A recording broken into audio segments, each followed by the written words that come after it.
but that's not inconsistent with INFJ. I'm so bad. Like it's really not even funny. Like even figuring out how to like hook up like a few cords in the back of like I don't know the TV or whatever. I can't even figure that stuff out half the time.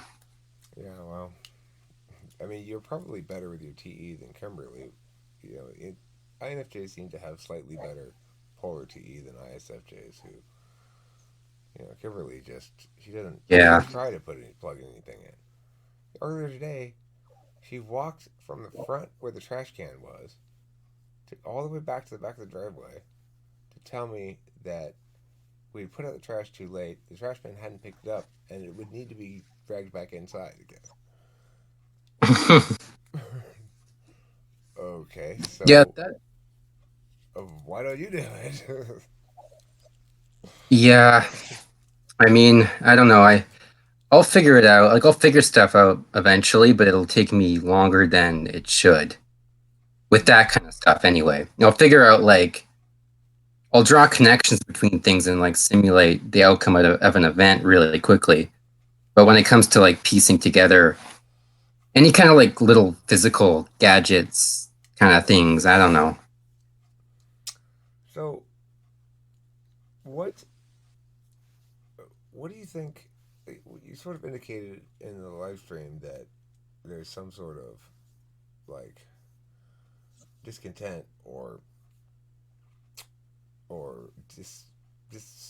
dis ease within the self that is bothering you in some capacity.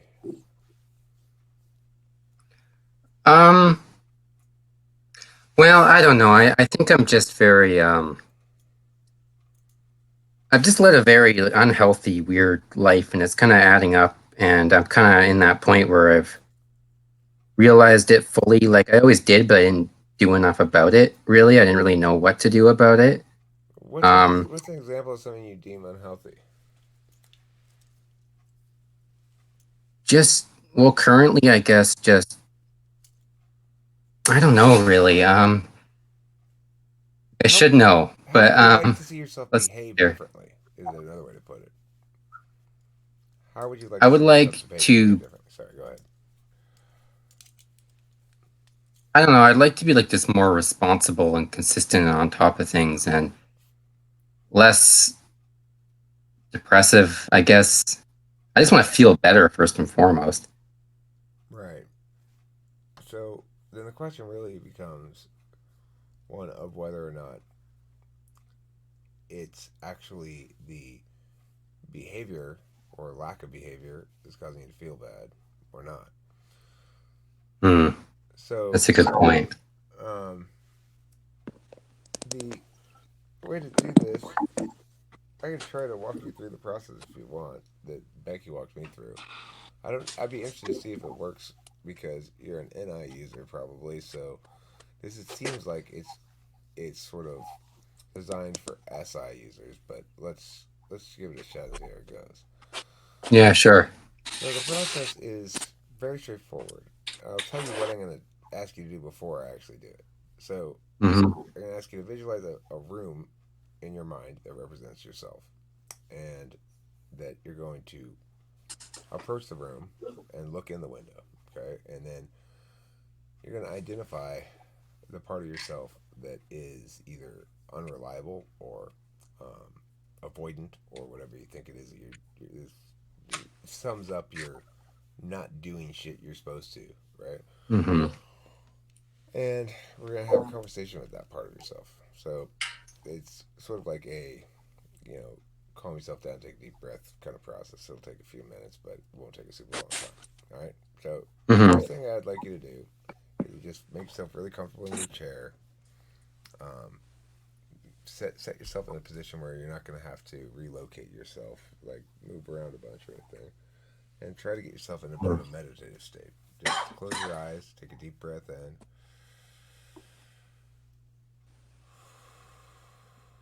and let it out slowly. And then take another deep breath in and let Hmm. it out slowly.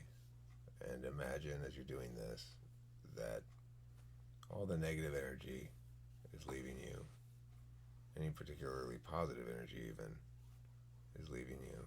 And you're getting calm and neutral and detached. Calm and neutral and detached. Take a deep breath in, let it out slowly, and let go with the air all of your emotional agitation until you're in a state of easy calm. Now visualize in your head a room. It can be located anywhere in any scene, any setting. It could be in a forest or the beach or in the mountains or wherever. Visualize this room. It's a safe room. Nothing bad can get into the room. And you walk up to the room and you can look through the window. And inside, you see standing in there, there's a part of yourself. It's the part of yourself that you want to talk to. Now, he can hear you through the window. If you ask that part of yourself whether you can come into the room, does he give you any kind of an answer? Yeah, I think he really wants somebody to come in the room, Okay.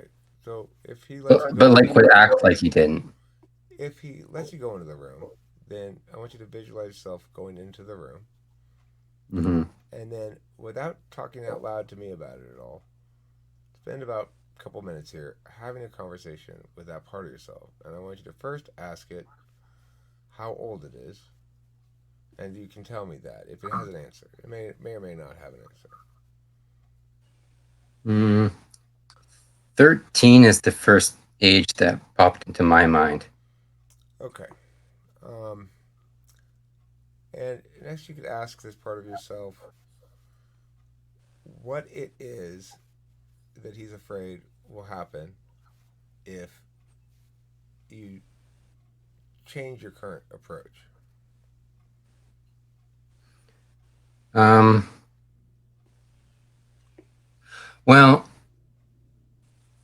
I know his biggest fear would be abandonment, but I don't know how that because I've already been abandoned recently, so I don't quite know how that would fit into like where I currently am right now. I guess Okay, well, maybe. let's do this. Why don't we step back out of the room and visualize Mhm, the, again at the window and visualize the part of you that fears abandonment and mhm. ask it as well how old it is.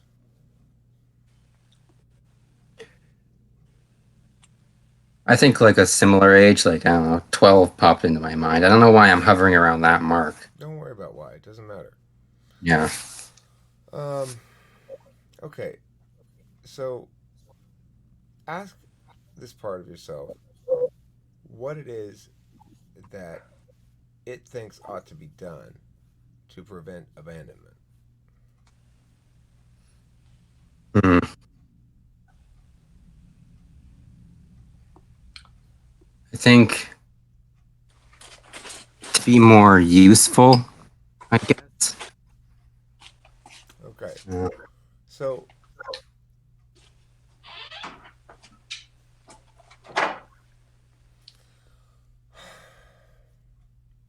okay,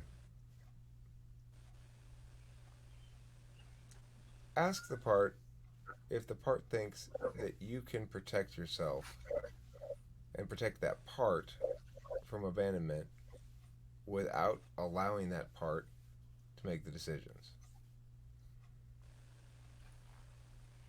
whether I can protect. Ask I the think part whether the part believes you will protect it if the part doesn't have the reins. no, I don't think it does. And can you ask it why it doesn't think you will protect it? Hmm.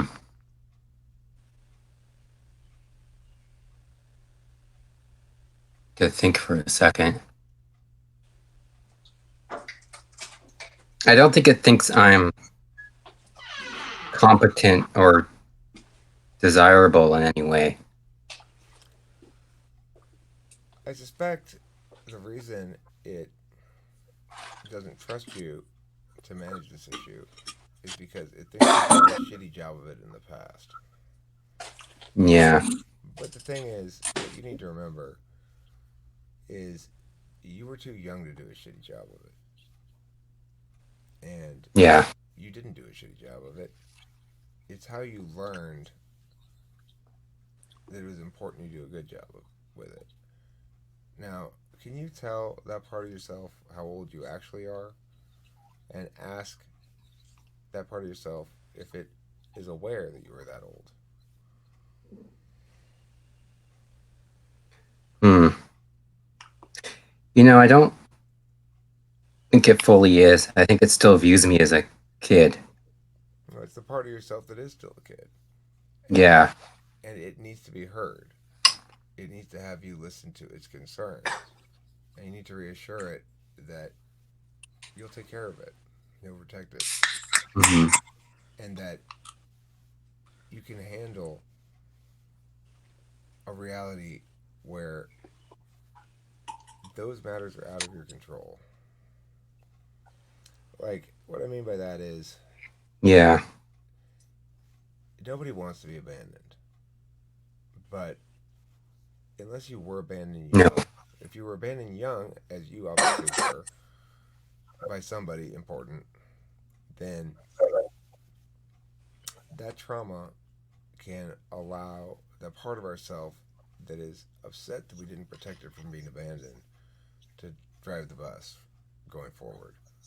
And it can prevent us from ever actually getting the thing we need because it's so afraid that we won't do a good job of handling the situation. Well, what gets me, I guess this is my big frustration with it, is when I go to that state, and it does feel quite literal. Like sometimes I will feel like I'm a completely different person in certain situations. And I find that what we're talking about right now, tends to come out in romantic dynamics. And it usually happens pretty fast. And it's usually with someone who's like very clearly doesn't care about me. But I'll try and somehow think I can work it out, or I don't know why. um, because you still blame yourself for being abandoned. Yeah. Whoever abandoned you in whatever context, a part of you says, if you cared about yourself adequately, you would have protected me, and you didn't. And so that's why you need to have the conversation with that part of yourself and explain, I'm not a child anymore. And what happened to you was totally unacceptable, but I wasn't here yet, and I couldn't do anything to stop it. Hmm. And you need to trust me now because if you want me to meet your needs, you have to let me meet them. You need to say that, you need to visualize yourself saying that out loud to your other part and try to visualize its response. It's probably going to be more unnatural for you as an NI user than it is for me as an SI user. But you should try to do that. Yeah. I find it kind of hard to, Well, try it right I now. don't know. Try it right now. Close your eyes, take a couple deep breaths, and in your head, Hmm. visualize it and visualize yourself speaking those words to the part. Say, listen, I couldn't protect you back then. I wasn't here yet. I am here now. And I understand that your needs are critically important. And I promise that I will protect you if you let me. Okay.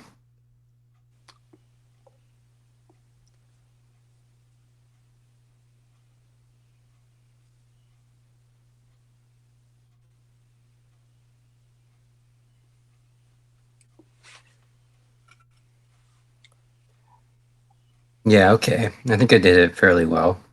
Okay. So let that roll around your NI. You know, that's good for now. Just let that roll around your NI. The thing is, Yeah.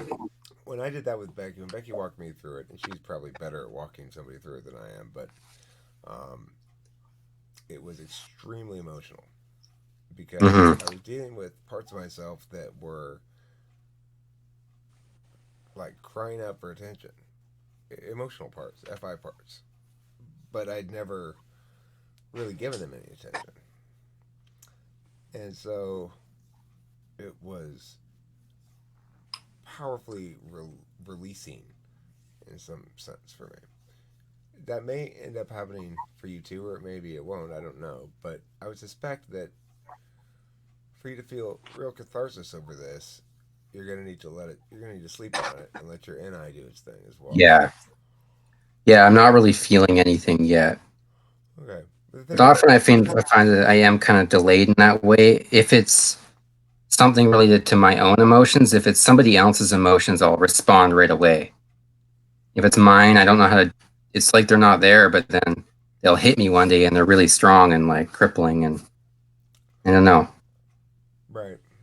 The, the thing is, you have demonstrative FI, which means you're accustomed to demonstrating for other people what displays of feelings are supposed to look like.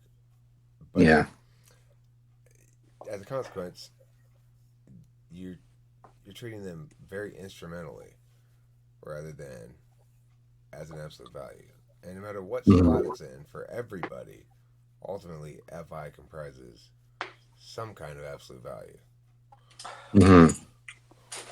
It's where we draw our lines, where we say this is this is this is what matters, and I won't let you cross this line, or this is what matters, and I won't let myself make this mistake. This is what matters, and I won't Yeah. blah blah blah. When you're talking about abandonment issues, for example, what matters is that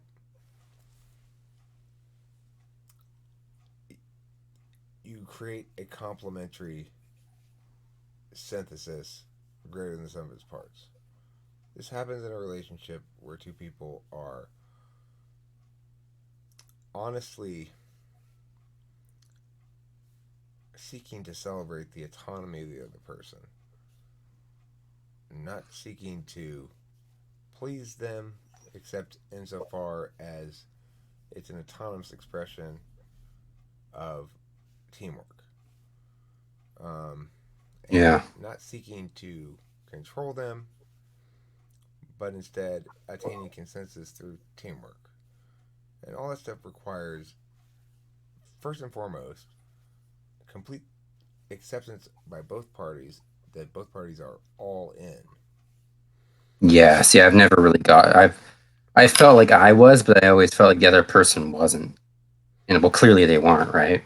I mean, Or maybe I'd still be maybe with they them. weren't, maybe they were. Kimberly and I have almost split up on a few occasions before basically figuring this stuff out. Now, I'm quite Yeah. convinced we have, but it could easily have blown up. It wasn't Yeah. because she didn't want me as much as I wanted her, or it wouldn't have been because I didn't want her as much as she wanted me. It would have been because we were both living in our fear and Hmm. and preventing the worst case scenario. And everybody's worst case scenario is this: you fall in love, you believe wholeheartedly in the other person, you give them your full trust and faith, you don't have any doubts, you're comfortable completely in the truth of your committed love for each other, and then that person betrays Hmm. you. And then that person betrays Yeah. you. That's the worst thing that could happen. And so people will go, well, then I won't ever get to that state of optimal relations with the person because if I don't ever get to that state, then I can't ever lose it. But you can't ever gain it either.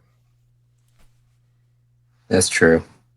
And the most Yeah. important thing in life, ultimately, is for you to gain that. That's what I Well, I think. feel like myself kind of I sabotage it in a lot of ways because I'll start putting the second something happens that like seems like maybe they're not serious or maybe they don't like me that much or don't value my insights on matters. That's a big one for me.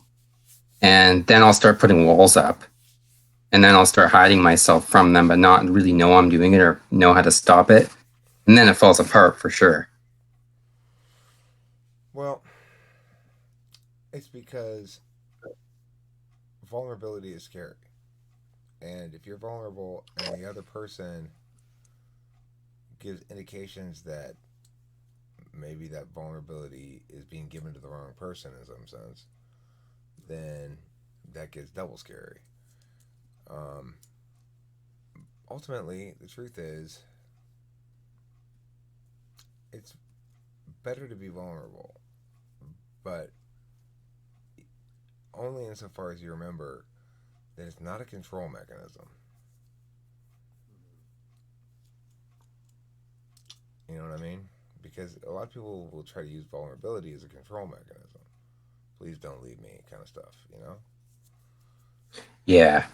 And it won't work like that. But vulnerability is crucial. And so the thing is, you probably never use that vulnerability like that. You probably aren't subject to the potential risk of being too needy and revealing too much vulnerability because you say you put up walls. So it's like Yeah. what Kimberly would do is create negative narratives and give herself reasons to justify thinking that this wasn't worth anything anyway. So she'd tell Hmm. me a bunch of fucking nasty shit. That was her way of defending against the possibility that we'd break up. It would hurt too much if we broke up unless she could convince herself and me that she hated me. Hmm. It's a weirdly sick and unhealthy thing to do, right? Because I'm the best thing that's ever happened to her, frankly. And certainly in relationship terms. And vice versa as well. But that doesn't mean that it was impossible that our respective areas of dysfunction couldn't have killed the relationship. They absolutely could have. Hmm. So, I mean, the thing is, if you end up getting with somebody who you believe loves you, who you believe, I've always been of the mindset that I want to get with somebody where I believe I'm objectively a good deal for them. Hmm. That they came up to be with me. You know, I've always wanted that. I never wanted it to be the other way around. I never wanted to go for like the hottest chick I could get. The power dynamic of that is fucked up. I trust Yeah. myself with the power dynamic, you know, because I'm not. I know what I'm looking for. I'm looking for comfort and an easy family thing, you know. So I would say I don't. I don't know what you're looking for in another person. I don't know if I do either, but I know I get really attracted to other people's vulnerability. People tend to just come up to me and start like spilling stuff and just confiding everything, and it's weird. But that's usually how it starts with me. It's like some chick will like latch on to me and tell me her whole life story in a day, and then I don't know, that's usually how it starts. But I have a hard time reciprocating that. Hmm. I wonder. I'd like to see how it would go if you were to sit down and have a conversation with Becky, just about random whatever shit, you know. Yeah, I'd be into it. Because she's an HP chick, and you get a sense of whether that would be a good type for you, maybe. You know, Yeah, I've often said and thought INFJ EHP is a pretty damn good match. It's I could see it. like I I said, don't know how to like. like I said in the live I stream, don't it's know not how to. grounding, but Sorry. my bad, my bad. Like I said in the live stream, it's not grounding, but regardless, I've always considered INFJ and EHPs to be the socionics intertype relationship is best friend types. That's what I call it. Yeah, I could see that. I don't really know how to find people based on what type they are. Like, because I'll try and talk to people about it once in a while, but like they either don't know or guess what? They say they're an INFJ and they're clearly not. Like Well, it's one of those two. what part of the reason why I want you to talk to Becky is I get a kick out of talking to her in part because she and I are so fucking exactly the same, except she's a No. young chick and I'm an old man. You know, it's funny. Like she's Yeah. this 22 year old chick or whatever. I'm a 50-year old man, and we're the same fucking person. Yeah, it's kind of funny how that works. So it's like if you talk to Becky and get a sense of what she's like, then you'll be much better able to spot female EHPs in the world, probably. Because you'll use your NI to get a holistic sense of what that archetype is in a chick. And so then you'll probably be able to better spot it, you know? Yeah, I think that would work for me. I mean, I can. I could spot ESFPs pretty easy, but that's just because for whatever reason I've like consecutively ended up with them. And I don't know why. Well, because they It's have, weird. on average, 6 times as many sexual partners as any other type. You know, Yeah, they've all been like super sluts, and I don't know why I settle for that. Because I'm so not like that. well, I mean, look, you probably are like me, which is to say, we're kind of like chicks. I can't have sex with a girl without trying to make her my girlfriend. You know, Yeah, me too. that's just normal intuitive stuff. That's not a flaw. You just need to find, as a consequence, somebody who's equally neurotic. Hmm. ESFPs are anything but neurotic. Yeah, like she's the only, especially the last one, they're the only people in the world that when I talk, they just stare blankly back. It's like they everything I say goes over her head. And it's not like it's like maybe a bit NI, but it's not like heavy like super big picture stuff either. It's just like it's weird.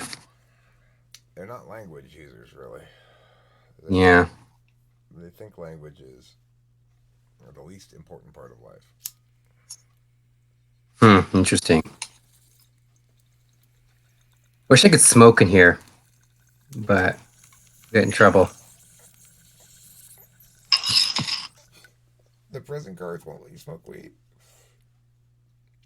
Yeah, I don't have any pot weeds, but I got this vaporizer, but I haven't smoked uh weed in quite a while actually.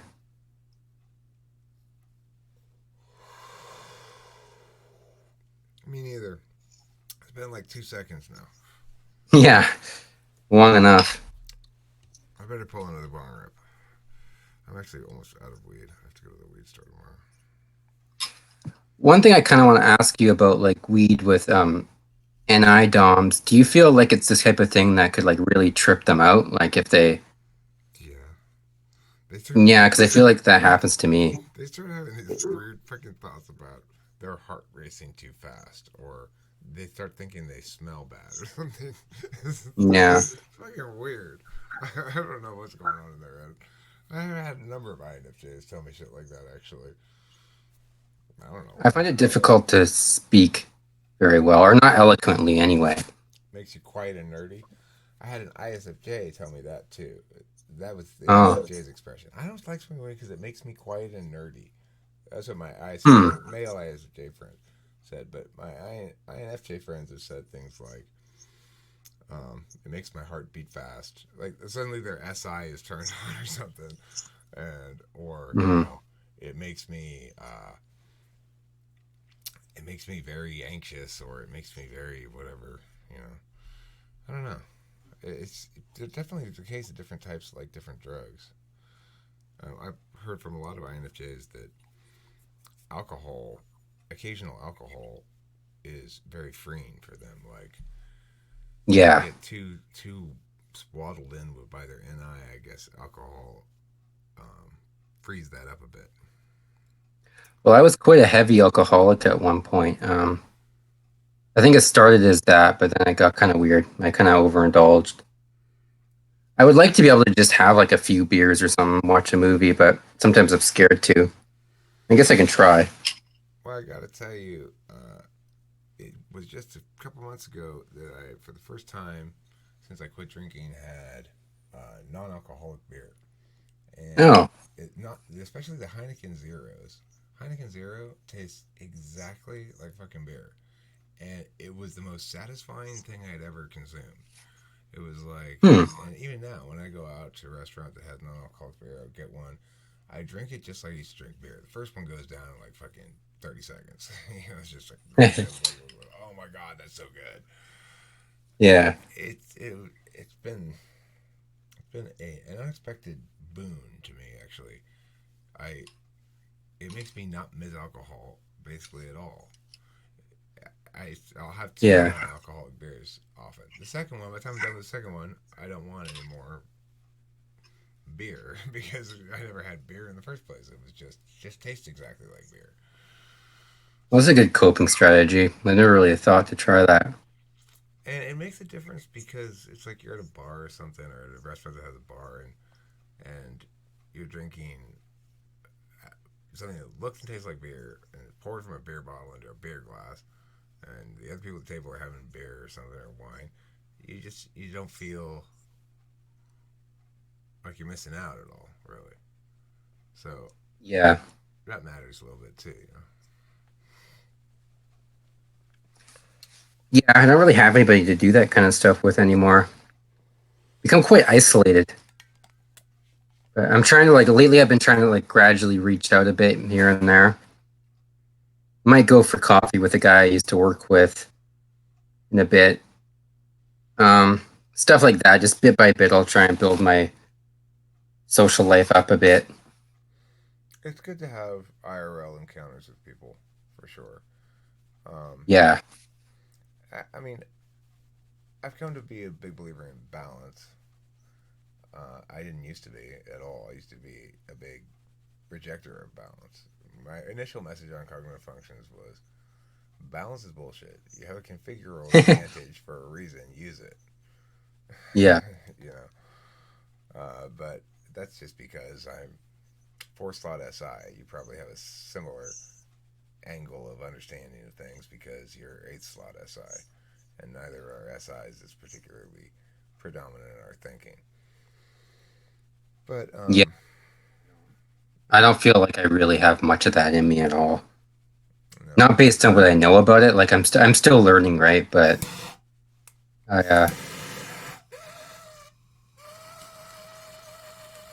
yeah.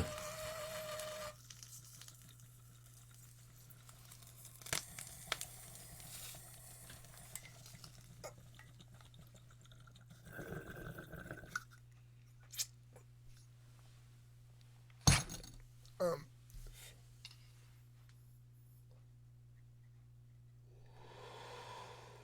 the thing is, you don't need to be grounded like me. What you're saying is you're too grounded right now. You're seeking SE, not SI. When you talk Yeah. about going out and hanging out with friends in real life, that's important. But this is important too. This is you're doing something here, That's true. um, and it makes a difference, you know, because if you weren't doing this, if you were just if you were just interacting with, say, videos that I had made, not actually talking Mhm. to me, then you still have that sense of isolation. Uh, and it's it can be it can be self-repeating almost. When I started the channel, what I didn't understand at the time, but what was actually absolutely true, was that I was desperately in need of way more social engagement. Hmm. Yeah, okay. And what I learned from the YouTube channel is that the other means of attaining that kind of social engagement that I'd tried before were not adequate. That's to say, anything that involved, podcasting, where I got comments and stuff, but didn't actually talk to people, not adequate. My Yeah. blog, where I wrote and expressed things and got comments and interacted with people in text form, not adequate. Facebook, where I Facebook message people and blah, blah, blah, blah, not adequate because none of that is actually engaging with people. None of that is actually talking to Mhm. somebody and feeling like you made a connection. Yeah, I mean, I've thought about making a channel and trying to talk about some different things, but it makes me nervous too. I guess it's weird. Sometimes I can visualize myself doing really good at it, but then there's a lot of doubt too. Well, can you visualize me publishing this video? Yeah, you can go for it. Okay. And does that make you nervous about me publishing it? Like, are you worried about what people are going to say or comments people are going to make? Um, Not really, no. I don't think I am. I don't The only thing then that really is preventing you from making a channel is the fact that you have fourth slot SE and you're seeking somebody else to make the SE shit happen. Be like, okay, come on, let's do it right now. You're like, well, but I need to come on, let's just do it right now and get it up there and get it out of it and just check it off the list. mhm. You want somebody else to do that stuff. But the thing is, as an INFJ, you have it within you to do for yourself, for your own purposes, a decent number of videos. However, Yeah. you will get disillusioned with it quickly if you just do it by yourself, probably. And Yeah. the reason is because YouTube is one of the more NI resistant architectures imaginable. NI is very prevalent in working the system, so to speak, which is fine. So it meets your criteria for validation, no problem. But when you Yeah. try to figure out the whole thing, you try to get some sort of holistic sense of how YouTube works and what to do to make YouTube, man, it never comes together. There's lots of different angles, and there's no final solution to any of it. It doesn't NI collapse very well. So what you'll Well, ultimately will need is somebody like an ENTP to make some videos with some of the time. I'd be happy to make a video with you. yeah. It's fine. But if you Yeah, get I'd love other to. other ENTPs on YouTube to make videos with you too, no problem. Like you ask any actual ENTP who's currently on YouTube, hey, will you make a video with me about something? You don't even have to have a topic. They'll go, yeah, sure. And you could say, can you tell me the topic, please? Yeah, of course, sure. How about this topic or this topic or this topic? They'll be excited to do it. But it's just because that's just how we are. It's like if you say to an EDP, will you make a video with me or can I interview you or something like that, you're giving them a gift. Oh, I see. Okay. Well, that makes sense. Is that in any kind of thing? Like I've got to explore all these different possibilities. It's not The more, exploring. the better. It's not the exploring part. It's I've got to extrovert this shit. I've got Mm. to have other people observe it and validate me for it in some way, even if they're critiquing it or whatever. I am words. The purpose of words is Mm. to communicate shit to other people. So when somebody says, "Hey, can you be words?" I'm like, "Finally, yes, I can. I'd be happy to be words. In fact, that's all I am." Yeah. Yeah, I'm not really sure how where my stance is on words. I definitely think they're important. I think they matter more than some people do.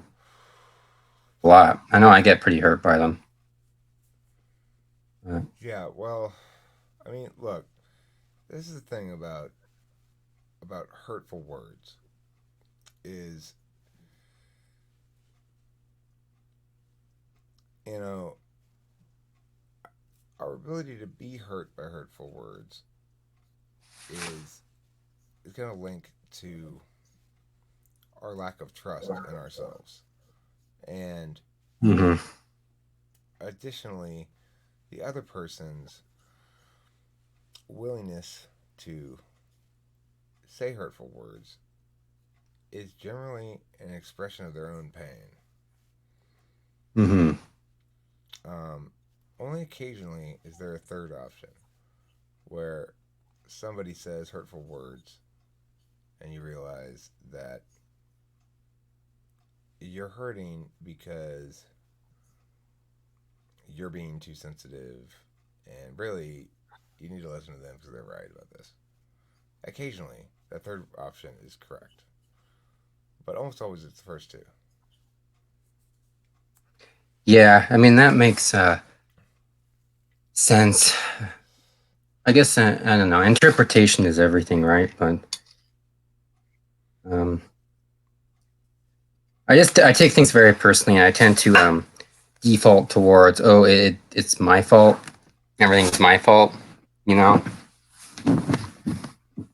I mean, But the critical distinction to make is whether you're critiquing your own behavior or whether you're critiquing your own identity. And if you're talking to yourself in ways that are critiquing your own identity, then you are attempting to protect yourself against presumption. You should never do that. It denies your inherent value. So it's like,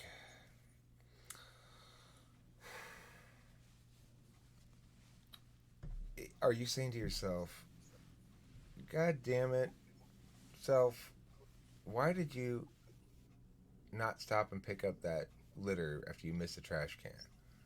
Because somebody saw you and they made a comment about it later, and now you're embarrassed.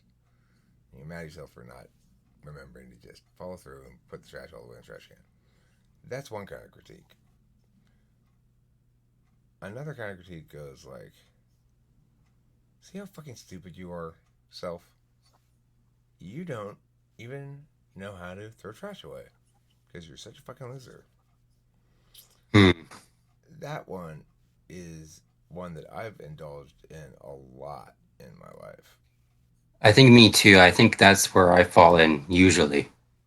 I mean, I still Yeah. do little teeny bit of that, but very little now. I used to do a shit ton of it. Like, I'd wake up in the morning and I'd get up and I'd be hungover or something. This was back when I was drinking.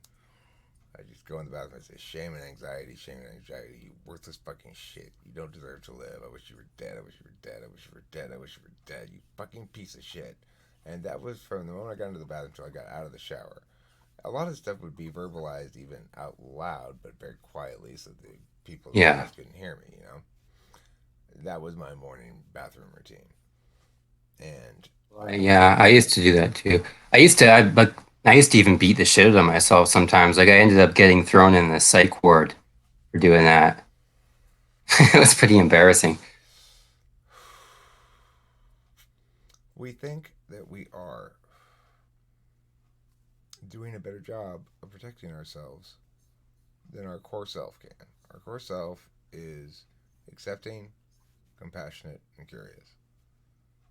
And Hmm. because it's accepting, compassionate, and curious, it is risk taking. To be Hmm. compassionate, accepting, and curious means to go through life understanding that even though not everybody's good, you're going to presume they are. And that's risky. So the thing is, Yeah. as an adult, though, we have discretion and the ability to metacognate. In other words, we can recognize our own blind spots. We can recognize where our nature and our circumstances made it impossible for a previous incarnation of ourselves to do what needed to be done because that incarnation of ourselves didn't know what needed to be known. And so the knowledge is both empowering and binding. What I came away from my experience with IFS with Becky was a sense of myself now all of a sudden having to be fully responsible as a moral agent. That I Hmm. really did truly understand that these things Kimberly was saying, she was saying because she's more damaged than me, and she's hurting more than me, and she's more scared than me, and she has less trust and less faith than I do. And when I viewed her attacks for what they were, expressions of somebody who is desperately afraid of being abandoned by me, Hmm. it made it makes it the anger dissipates. If I really understand that, if I really know that, and the part of me that wants to protect my like Like like self esteem or something, self-esteem or something. if, if that part of me That part of me is willing to let go, let go. then I have no choice but to look at it as it is. And in that Hmm. circumstance, I am going to respond. If my true self is this, I will unavoidably, if I'm not preventing my true self from driving the ship, respond to her attacks with compassion, curiosity, or acceptance. Yeah, and I feel like I really need to vape. So what I'm doing here is I'm gonna take this laptop and I'm gonna carry it with me. I'm gonna go outside with it. I'm gonna have a vape, then I'm gonna come back. You can't Uh, vape inside. no, I'm not supposed to. I mean, I'm trying to be respectful of the rules and stuff. I think I don't like it, but Well, it depends on your circumstances. Sometimes in life, the right choice for a given person is to follow the rules, and sometimes in life, the right choice for a given person is to break the rules. And it really depends on where you are and where you're coming from and where you're going. So, yeah, and I feel like I can usually determine the difference. However, when it comes to like matters of, I guess, respect and agreeableness, then sometimes I'll default to following rules, even if I think they're dumb, depending on like how dumb they are. well, I mean, it's always I easier to imagine that's default. a kind of an FE thing, right? I mean, it's just life's always easier to default to not rocking the boat as a general Yeah, rule. So if a rule is dumb but doesn't constrain me too much, I mean, probably the same for you, then you just go, I just follow it. Why not? yeah, that's kind of where I'm at. I hope no one sees me carrying this around on the street because they're gonna be. This guy's kind of weird. Uh, It sees you carrying around a vape. no, I'm like literally have a laptop in my Oh, hand a out. laptop. Right, Yeah, I'm like just wandering around the street with holding a laptop. right. Well, I mean, I wish my setup was a little more portable than it currently is, but so what do you think? Thoughts, comments, questions? Um, yeah, no, this has been a good little experience. I think. So I guess are you thinking INFJ then, based on what you've seen, or is it safe for me to settle on that, or Well, what do you I think? didn't type you at all. I would say there's a good chance that you know you're an INFJ, that you can determine the matter with a Kind of getting combination. choppy. I think I need to go closer to the place. Yeah, probably. Yeah, I totally didn't even think of that. Like, I mean, that's polar to E again. yeah, totally. Like, yeah, totally. Like Wi-Fi. It's not going to be out in the middle of the road. um, the thing is, Sorry, I totally missed what you said then. So can you repeat that?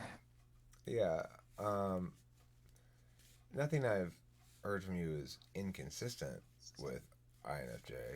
Uh, And I suspect that you probably know more certainly than you're acknowledging that you are an INFJ. But what you Yeah, I also do. know more certainly is that you've got a set of arguments to prepare or face in making that claim. And that you can only deal with it by a FE so much. So if you Yeah. want to actually go out in the world and make that claim, you think to yourself, I better have good TI defense or an alternative. The alternative is getting me to say, you are definitely an INFJ.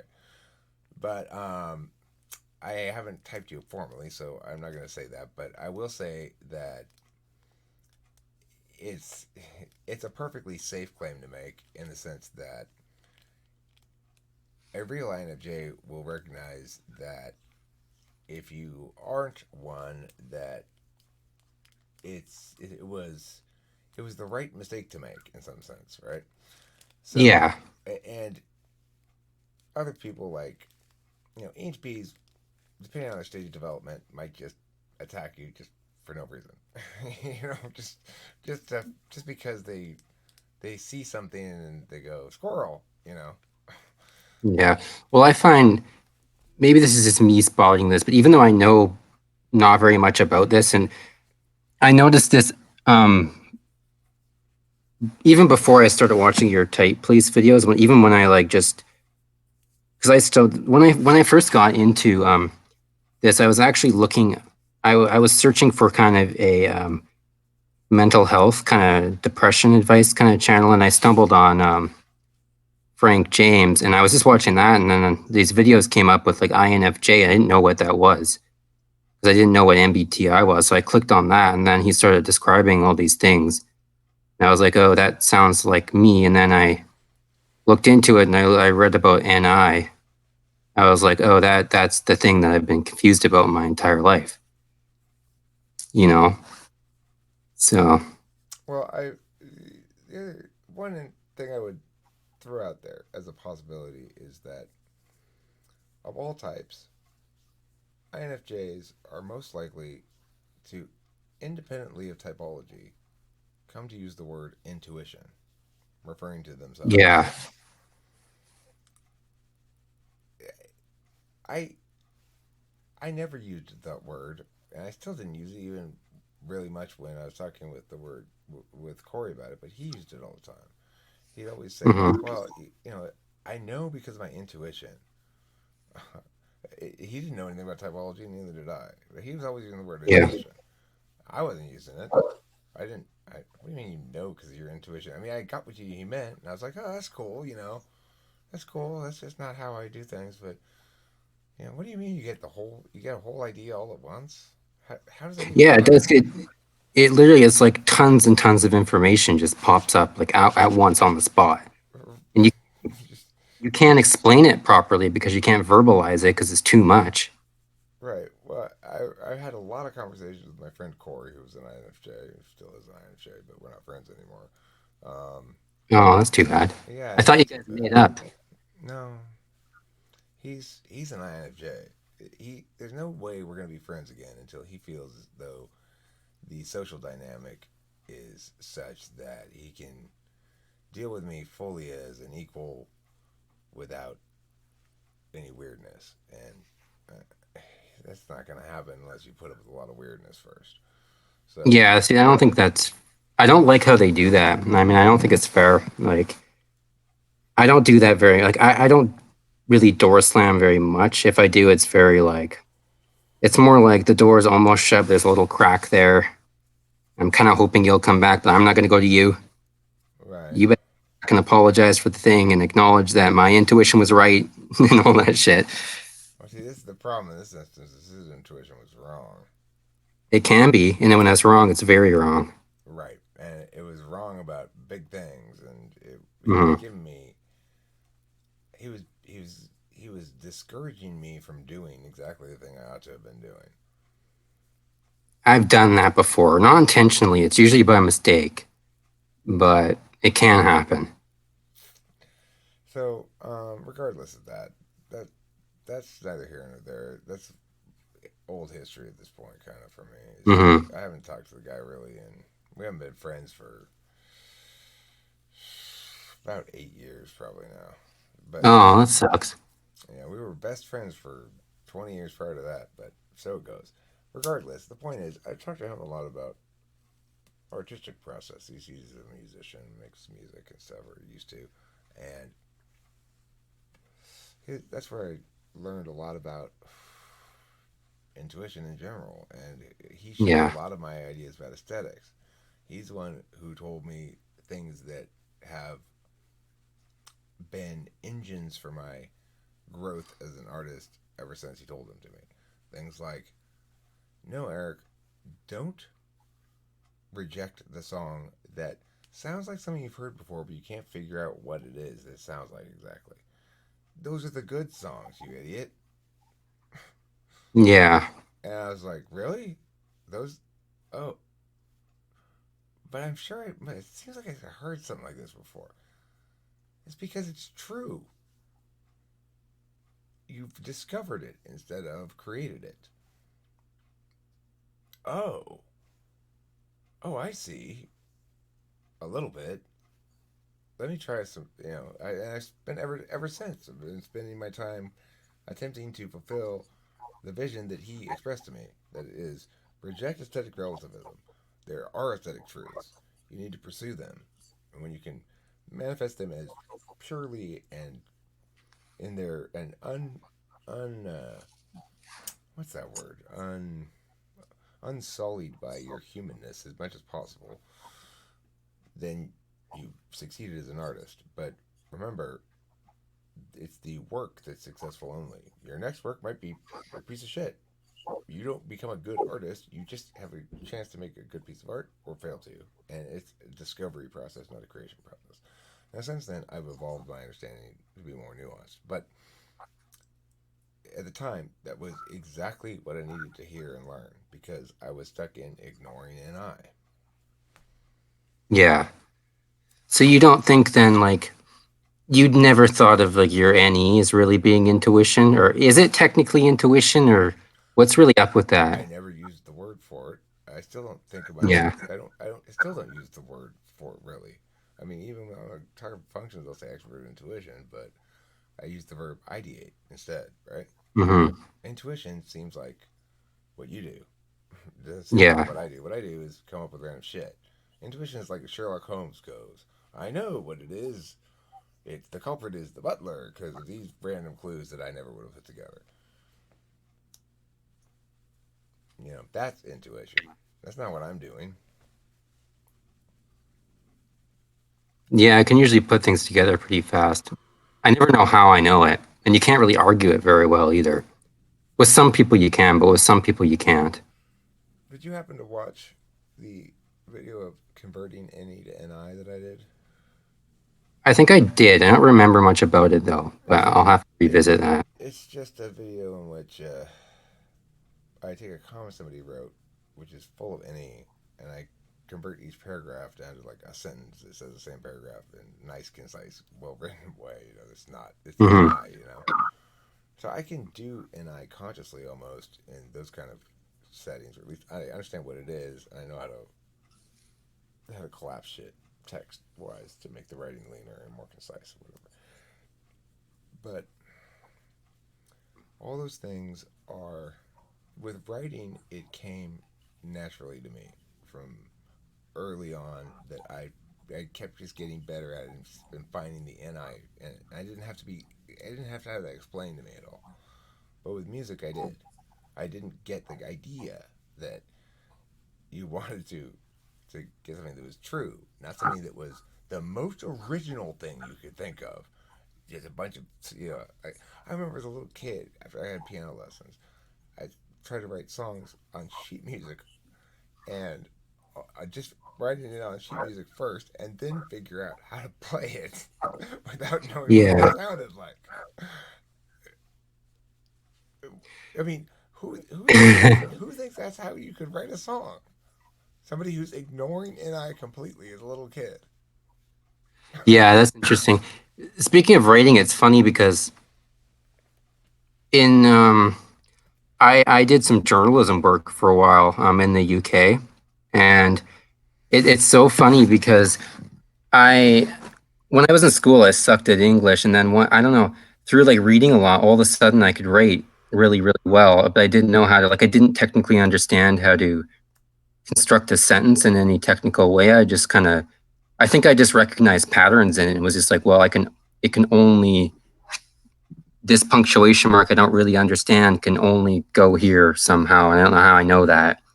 But then my uncle, who's an editor, came and he saw some writing I did, and I thought I was shit. And he was like, "Oh, this is amazing." So I went over there and wrote on a professional level with no understanding of like technically how I could do it. And then I did really well there, and like people were writing in, asking about me and all kinds of things. But I didn't technically know how to write. Really, I knew, but I didn't know. Well, it's Really it's weird. it's a matter of whole language acquisition. So there's two kinds of language acquisition: whole language and I don't know what they call the other one, but it's like basically TE versus it's like TESI versus intuition. So because INFJ and ENFP are the two most metaphysical types, that Mm-hmm. means that we don't have to explicitly learn language at all. It naturally occurs in in its full scope. That means we understand voice, the way that sentences fit together, and the alternation of, say, longer sentences and shorter sentences, multi-syllable words with single-syllable words, differences in tone, and all that other kind of shit that goes into making prose is something we pick up all of the, like you said, patterns of it. We pick up all the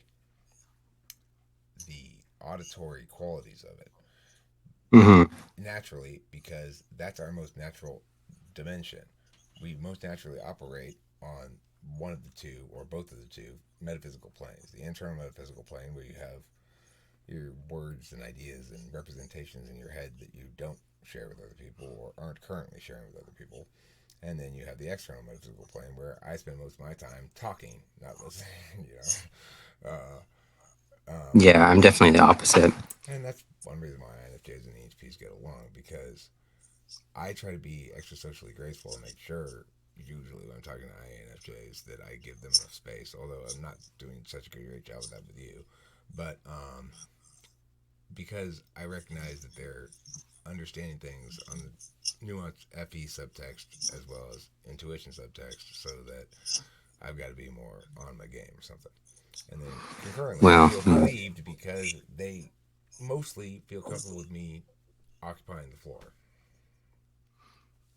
well, I think they like they probably crave your viewpoints, and they probably want to explore other people's psychology and argumentation style and viewpoints and things like that. As long as they're smart, Well, and you're good at sounding smart, so they want to listen to you. well, I think additionally, That with INFJs everybody. appreciate the fact that ENTPs recognize a lot of the stuff that they're doing and have a certain professional appreciation for it, so to speak, that a lot of people don't recognize. So, for example, let's say you're in the film business and you know how movies are made. Well, then when you watch a movie, you're going to see a lot of stuff going on in the movie and understand a lot about what's happening in terms of how they made it or all kinds of stuff that I won't understand because I don't know how to make movies like that. Hmm.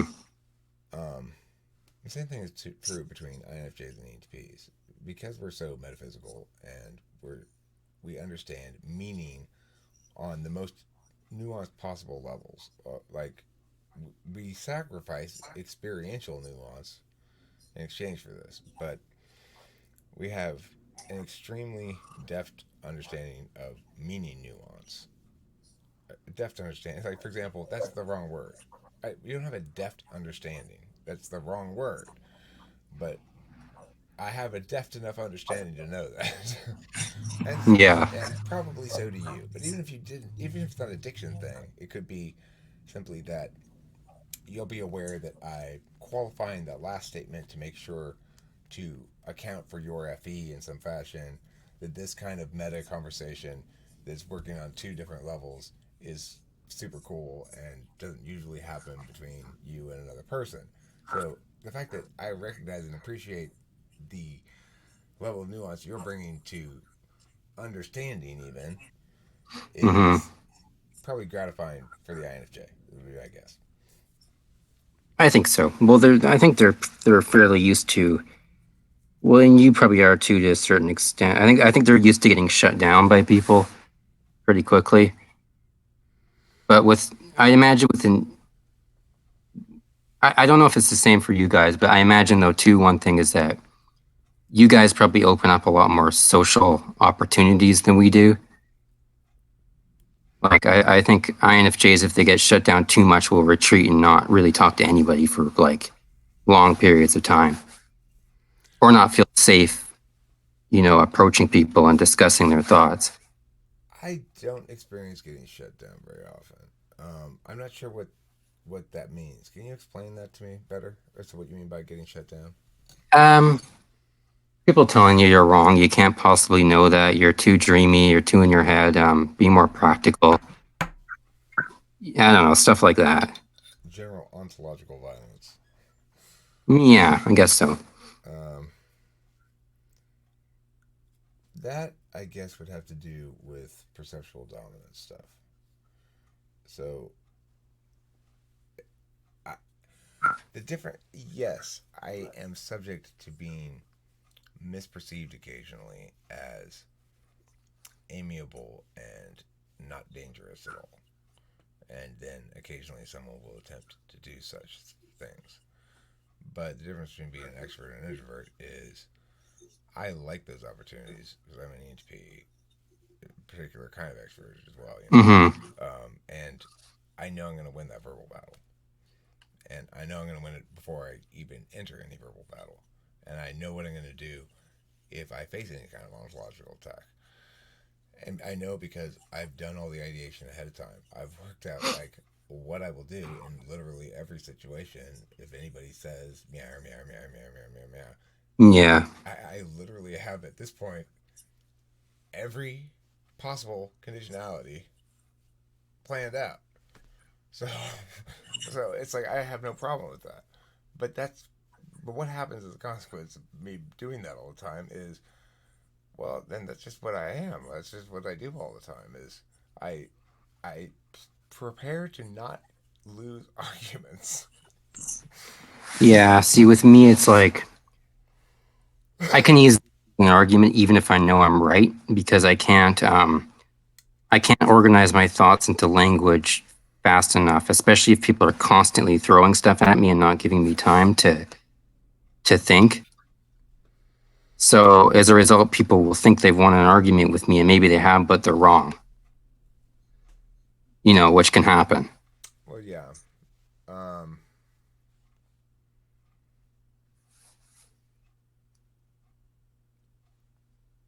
it it's somewhat about as well, I guess, what your environment is. You know, it's like it sounds to me that you're not potentially in the most friendly and supportive environment. Well, I really wasn't. I mean, right now I'm kind of just by myself most of the time. Like I do have friends. I only have a couple friends really right now, and they listen to me, and they're pretty smart and all that. But Are you still in I, England? no, no, I'm in Canada. I've been back in Canada for years. Like for that was like God, like a decade ago or more. Oh, you're Canadian, huh? Yeah, I assumed you were American. Um, no, hmm. So, do you live like out in the boondocks? Or you live in a big city, or what? I live in Victoria. It's on the I know where it is. I've been there, Victoria yeah, Island. yeah, Victoria on Vancouver Island. Yeah, you live in that on that island? Yeah. I've totally been there. I was there when I was 18 years old. Oh, really? I went on a trip to look at colleges in the northwest of the U.S. And while we were up there, my friend Chris Moore and I took this ferry over to that island. We rented mopeds, which was very exciting for us because we were like 18 and we couldn't. The shit you could do there you couldn't do in America, you know. So and it was a cool little town and it was great. It was very memorable trip for me. It was 30 years ago. Yeah, it's a pretty beautiful little city. Like I like living here, but I don't have a very good social network here either though. Like I haven't really known how to connect very well with people. Are you actively trying to date right now? No, I mean since my last relationship, I haven't even attempted. Which but that wasn't really that long ago. Go on But OK Cupid. sorry, You should go on OK Cupid. it always makes me nervous, but I could try. OK Cupid is much different than most of the other ones. I tried a number of them when I was single. I met Kimberly on OK Cupid, but even regardless of meeting Kimberly there, the interface, I just everything about it is so much better than any other dating site. It's much more text based and much less picture based. It's Yeah. much more for intuitives, and people are nicer, and there's a general sense of like, all right, let's be human to each other. This isn't a meat market, you know. Well, that's I get the meat market vibe from Tinder. Yeah, it's a It meat seems market. really sleazy to me. I tried that too. I got like one date from Tinder, I think is all, and it took lady. I didn't get really that Tinder was supposed to be just to get laid or something. So I was trying to get in a Well, relationship, but it was a bad platform for me. I had vastly more success on OkCupid. I had amazing success on it actually, but I had a trick too. You can use my trick. trick's very simple. You go to you find some lady who's you know I don't know if you would date somebody on the mainland or you'd only have to date somebody on an island because you're on an island. But Yeah, well, it'd be nice to be able to see them on a regular basis. all right, well let's okay. So let's pretend Victoria Island has like three towns on it. Okay, it's east, west, and north. So what you do is you look on OkCupid and you see this chick you want to ask out. And let's say she's in east. And so you go on Google and you say, what are some restaurants near the center of East? And you find one. And then when you message this chick, right out the gate, the first message you send her is, hey, I'm getting off work in a little while, like 45 minutes or whatever. And you seem really cool. I'd like to take you out to dinner at this place and name the place that's near the center of East at 7:30 this evening. And make it be like 2 hours from now. Hmm. They won't they won't say yes, but they will say, "Well, I can't do it tonight, but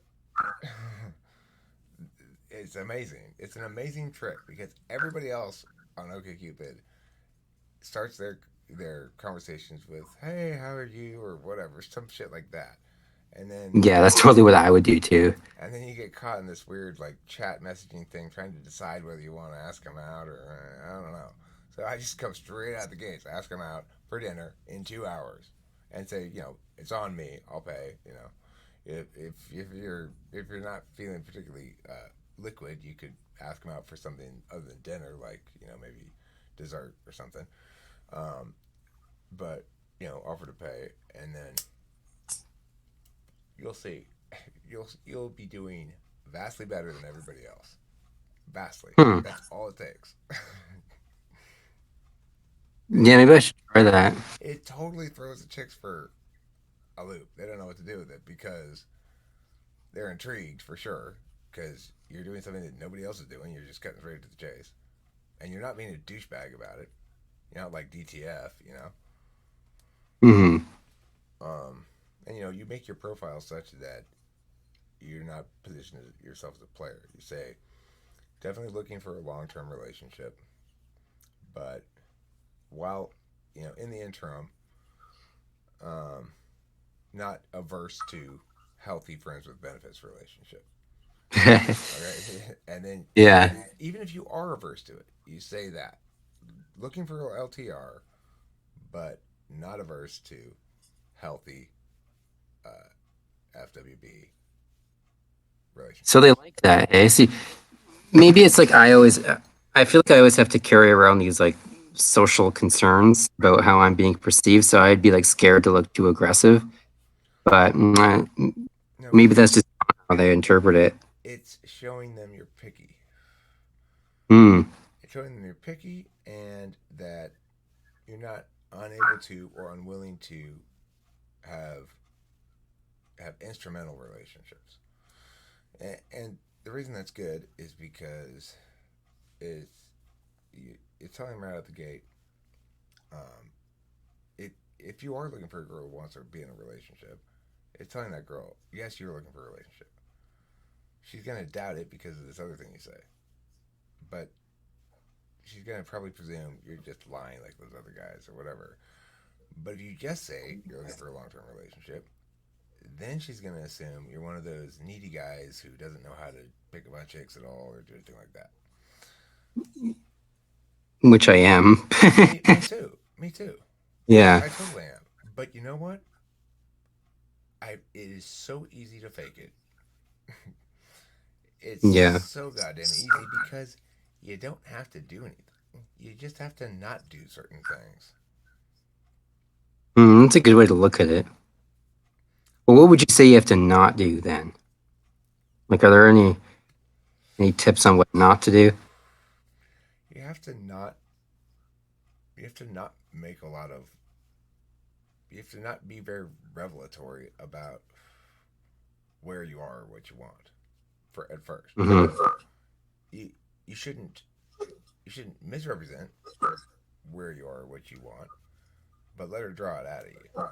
And in general, the certain things I learned about like how to pick up chicks videos and stuff on YouTube that are basic things that actually do work are lower your voice when you're talking to her. Not weirdly, but just use your lowest register. And number two, ask. Well, this is not so applied to you because you do this naturally. I was gonna say, like talk less and ask more questions. But Yeah, you probably do that automatically. For me, that takes a lot of discipline, a lot of self discipline. That, do that automatically. Yeah. but if the chick's right there, it's no problem. I can pull it off because the prize is in front of me.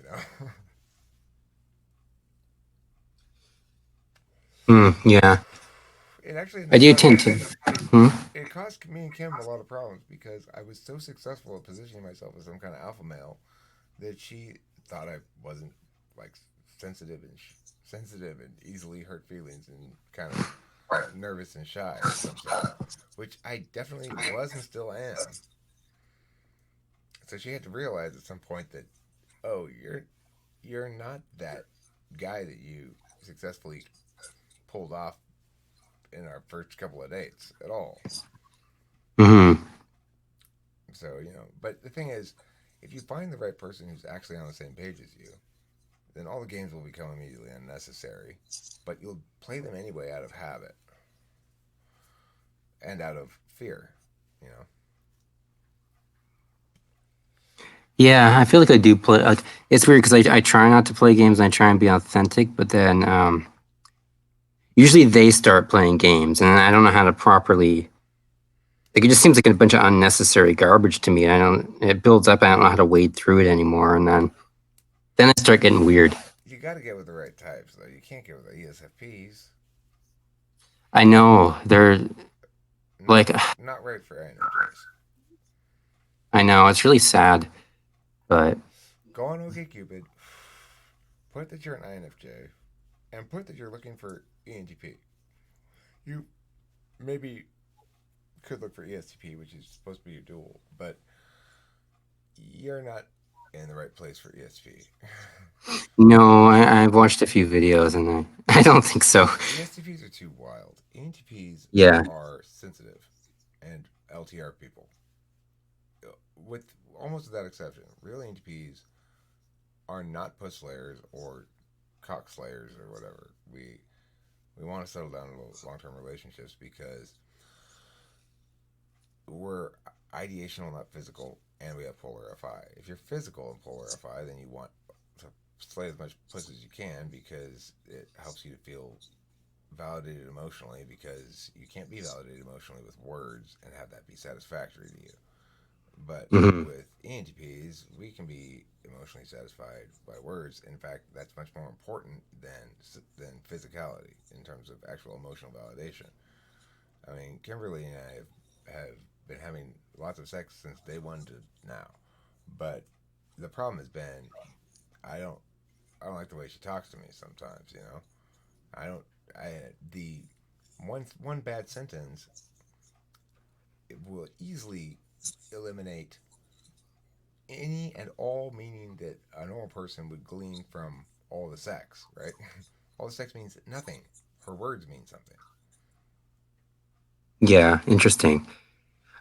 I feel like I'm probably the same. I'm the same way. Like, I care a lot more about like the emotional bond and stuff like that than I do the physical stuff.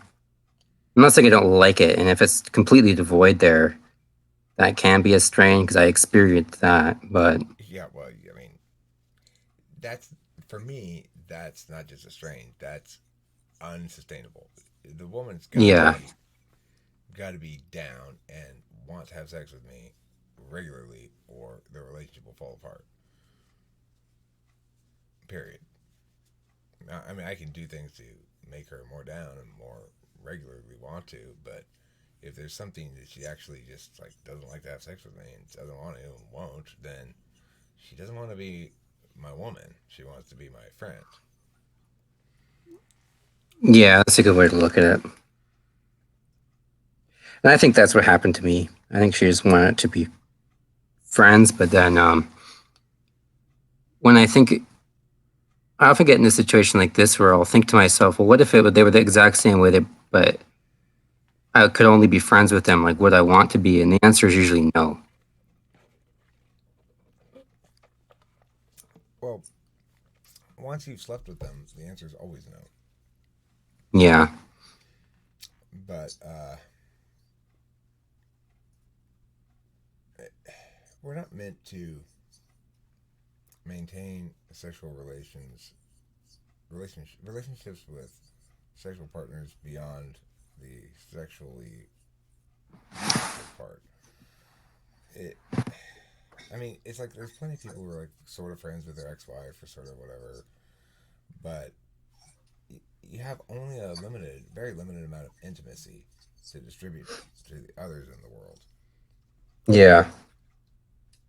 and you can't maintain the sort of hybrid intimacy with one person after you've broken up with them, or especially once you've gotten with somebody new, because the new person deserves your intimacy. Yeah, that's true. Hmm. Okay, I'm gonna wrap this video up. Okay. 'Cause it's still recording, but Okay. we can chat a little bit after it's wrapped up. So thanks everybody for watching. This is a very serious video, and I think maybe Is it? I mean, yeah, I think so. Yeah. I think it's a serious video. I don't know if it's gonna be entertaining or not, but I'm gonna put it up anyway. One of the reasons I'm gonna put it up for sure is that you can kind of see me flailing around trying to do the IFS thing. It's not naturally something I've never really done it before. So I've done it. I had done to me once or twice, but that's it. And I just learned about it a couple weeks ago. So don't look to me as an expert on that thing at all. But I'm just presenting the idea for a viewing audience, just as a disclaimer. I'm showing what the idea is basically, but if you want to have somebody who knows more what they're doing do it to you, then contact Becky. Okay. All right. Any last words? Well, I guess thanks for listening to me, guys.